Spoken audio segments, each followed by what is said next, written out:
S ಜಾನಕಿಯವರು ಇದುವರೆಗೆ 58,000 ಗೀತೆಗಳನ್ನು ಹಾಡಿದ್ದಾರೆ. 58,000 ಅಂತಹ ಎಸ್ ಜಾನಕಿಯವರಿಗೆ ನಿಜಕ್ಕೂ ಈಗ ಏನಾಗಿದೆ? ಮೈಸೂರು ಮನೆಯ ಬಚ್ಚಲಲ್ಲಿ ಬಿದ್ದಿದ್ರ ಎಸ್ ಜಾನಕಿ ಅನ್ನುವಂಥ ಅನುಮಾನಗಳು ವ್ಯಕ್ತವಾಗ್ತಾ ಇದೆ. ಎಸ್ ಜಾನಕಿಯವರು ಬಿದ್ದು ಕಾಲು ಮುರಿದುಕೊಂಡ್ರ? ಯಾಕೆಂತಂದರೆ ಅನಾರೋಗ್ಯದ ತಪಾಸಣೆಗಾಗಿ ಚೆನ್ನೈಗೆ ಹೋಗಿದ್ರ ಜಾನಕಿ. ಹೆತ್ತ ಮಗ ಕಣ್ಮುಂದೆಯೇ ತೀರ್ಕೊಂಡ ಮೇಲೆ ಖಿನ್ನತೆಗೆ ಒಳಗಾದ್ರ. ವದಂತಿಗಳ ಬೆನ್ನಲ್ಲಿಯೇ ಹಿರಿಯ ಪತ್ರಕರ್ತರೊಬ್ಬರು ಒಂದು ವಿಚಾರವನ್ನು ಈಗ ಬಿತ್ತರಿಸಿದ್ದಾರೆ. Once again this is Ashwavega news exclusive story. ವದಂತಿಗಳ ಬೆನ್ನಲ್ಲಿಯೇ ಹಿರಿಯ ಪತ್ರಕರ್ತರು ಒಬ್ಬರು ಎಸ್ ಜಾನಕಿಯವರ ಇವತ್ತಿನ ಸ್ಥಿತಿಗತಿಗಳನ್ನು ಎಳೆಯಾಗಿ ಬಿಚ್ಚಿಟ್ಟಿದ್ದಾರೆ. ಹಿರಿಯ ಪತ್ರಕರ್ತರು ಒಂದಲ್ಲ ಎರಡಲ್ಲ, ನಾನು ಆಗಲೇ ಹೇಳ್ತಾ ಇದ್ದರೆ ಬರೋಬ್ಬರಿ 58,000 ಹಾಡುಗಳನ್ನು ಹಾಡಿದಂತಹ ಹೆಗ್ಗಳಿಕೆ ಈ ಗಾನಕೋಗಿಲಿದೆ. ಮೈಸೂರಲ್ಲಿ ವಾಸ ಮಾಡ್ತಾ ಇದ್ರು ಎಸ್ ಜಾನಕಿ. ಅವರ ಮನೆಯಲ್ಲಿ ಬಚ್ಚಲ ಮನೆಯಲ್ಲಿ ಬಿದ್ದು ಕಾಲನ್ನು ಮುರಿದುಕೊಂಡ್ರು ಅನ್ನುವಂತಹ ಒಂದಿಷ್ಟು ವಿಚಾರಗಳು, ಒಂದಿಷ್ಟು ಸುದ್ದಿಗಳು ಹರಿದಾಡೋದಕ್ಕೆ ಪ್ರಾರಂಭ ಆಗಿತ್ತು. ಆರೋಗ್ಯ ತಪಾಸಣೆ ಮಾಡಿಸ್ಕೊಳ್ಳಕ್ಕಂತ ಹೇಳಿ ಚೆನ್ನೈಗೆ ಹೋಗಿದ್ರು. ಅದೇ ಹೊತ್ತಿನಲ್ಲಿ ತಾವೇ ಜನ್ಮ ಕೊಟ್ಟಂತಹ ಸಾಕಿ ಸಲಹಿದ ಮಗ ತಮ್ಮ ಕಣ್ಣು ಮುಂದೆನೇ ಕೊನೆ ಉಸಿರನ್ನು ಎಳೆದಾಗ ಎಸ್ ಜಾನಕಿಯವರು ಡಿಪ್ರೆಷನ್ಗೆ ಒಳಗಾದ್ರ, ಖಿನ್ನತೆಗೆ ಒಳಗಾದ್ರ ಅನ್ನುವಂತಹ ಅನುಮಾನಗಳು ಕೂಡ ಈಗ ವ್ಯಕ್ತವಾಗ್ತಾ ಇದೆ. ಸೊ ಒಂದು ಕಡೆ ಆರೋಗ್ಯದ ಸಮಸ್ಯೆ, ಒಂದು ಕಡೆ ಕಾಲುವಿನಿಂದ ಬಳಲ್ತಾ ಇದ್ರು ಅಂತ ಹೇಳಲಾಗ್ತಾ ಇದೆ. ಅದರ ಜೊತೆಗೆ ಕಣ್ಣು ಮುಂದೆನೇ ಮಗ ತೀರ್ಕಂಡ.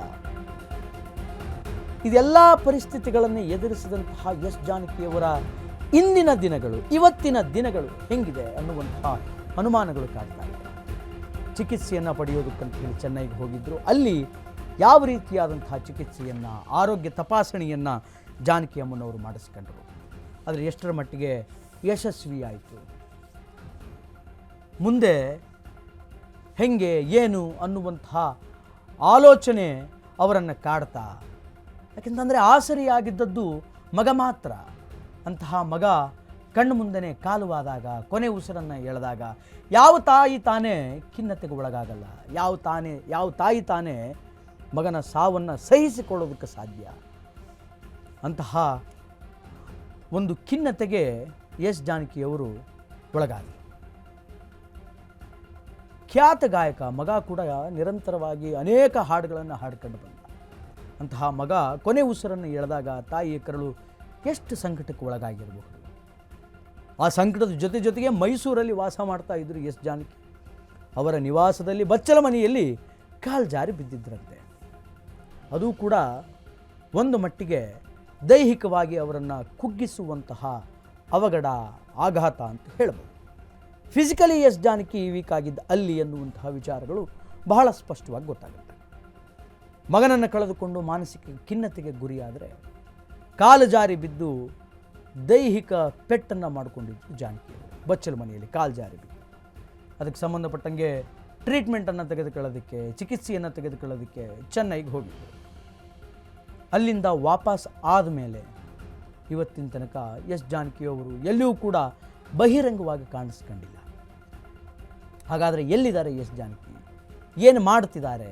ನಿಜವಾಗಲೂ ಅವರು ಆರೋಗ್ಯವಾಗಿದ್ದಾರಾ?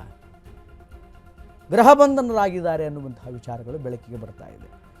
ಒಂದು ವೇಳೆ ಅದು ಸತ್ಯನೇ ಆಗಿದ್ದರೆ 4 ಗೋಡೆಗಳ ಮಧ್ಯೆ ಎಸ್ ಜಾನಕಿಯವರ ಸ್ಥಿತಿಗತಿಗಳು ಹೆಂಗಿದ್ದಾರೆ ಜಾನಕಿಯವರು ಅನ್ನುವಂತಹ ಪ್ರಶ್ನೆಗಳು ಈಗ ಅನೇಕರನ್ನು ಕಾಡತೊಡಗ್ತಾ ಇದೆ. ಸಾಮಾನ್ಯ ಅಲ್ಲ, 58,000 ಹಾಡುಗಳನ್ನು ಹಾಡೋದು ಅಂತಂದರೆ ಹೈಲಿ ಇಂಪಾಸಿಬಲ್, ಸಾಮಾನ್ಯವೇ ಅಲ್ಲ. ಅಂತಹ ಒಂದು ಬೃಹತ್ ದಾಖಲೆಯನ್ನು ಎಸ್ ಜಾನಕಿ ಮಾಡಿದ್ದಾರೆ. ಯಾಕೆ ಅಂತಂದರೆ ನಿಜವಾದ ಸರಸ್ವತಿಯ ಒಂದು ಆವೇಶ ಅವರಲ್ಲಿತ್ತು. ಸರಸ್ವತಿ ಅವರೊಳಗಿದ್ದು ಹಾಡಿದಾಳೇನೋ ಅನ್ನುವಂತಹ ಒಂದು ನಿಟ್ಟಿನಲ್ಲಿ, ದೃಷ್ಟಿಕೋನದಲ್ಲಿ ನಾವು ಅದನ್ನು ನೋಡಬೇಕು. ನಾರ್ಮಲ್ ಹ್ಯೂಮನ್ ಬೀಯಿಂಗ್ಗೆ, ಒಬ್ಬ ನಾರ್ಮಲ್ ವ್ಯಕ್ತಿಗೆ ಅಷ್ಟು 1000 ಹಾಡುಗಳನ್ನು ಹಾಡೋದಕ್ಕೆ, ಅದನ್ನು ನೆನಪಲ್ಲಿಟ್ಕೊಳ್ಳೋದಕ್ಕೆ ಸಾಧ್ಯನೇ ಇಲ್ಲ. Highly impossible.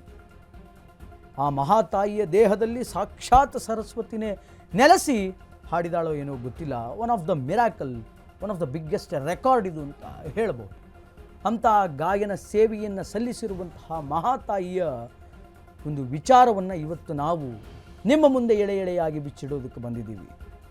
Once again this is Ashwavega ನ್ಯೂಸಿನ one of the biggest exclusive story. ಯಾರಿಗೂ ಇವತ್ತು ಜಾನಕಿ ಅಮ್ಮ ಎಲ್ಲಿದ್ದಾರೆ ಅಂತ ಗೊತ್ತಿಲ್ಲ, ಯಾರಿಗೂ ಜಾನಕಿ ಅಮ್ಮ ಏನು ಮಾಡ್ತಿದ್ದಾರೆ ಅಂತ ಗೊತ್ತಿಲ್ಲ. ಚಿತ್ರರಂಗದಲ್ಲಿ ಇಷ್ಟು ಜನ ಗಣ್ಯ ವ್ಯಕ್ತಿಗಳಿದ್ದಾರೆ, ಸಂಗೀತ ಕ್ಷೇತ್ರದಲ್ಲಿ ಇಷ್ಟು ಜನ ದೊಡ್ಡವರಿದ್ದಾರೆ, ಯಾರಾದರೂ ಇದನ್ನು ಯೋಚನೆ ಮಾಡಿದಾರಾ?